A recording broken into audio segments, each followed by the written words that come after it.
Hello guys, in this video I'm going to show you how to set the sleep timer on the MP3 downloader YouTube player application.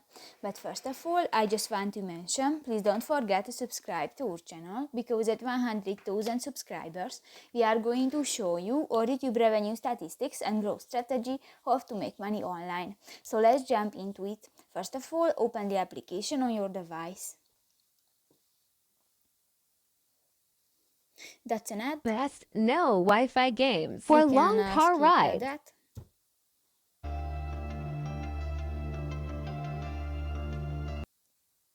Click to the three lines at the upper left corner of the screen, and here you can find the sleep timer option under the tag to use button.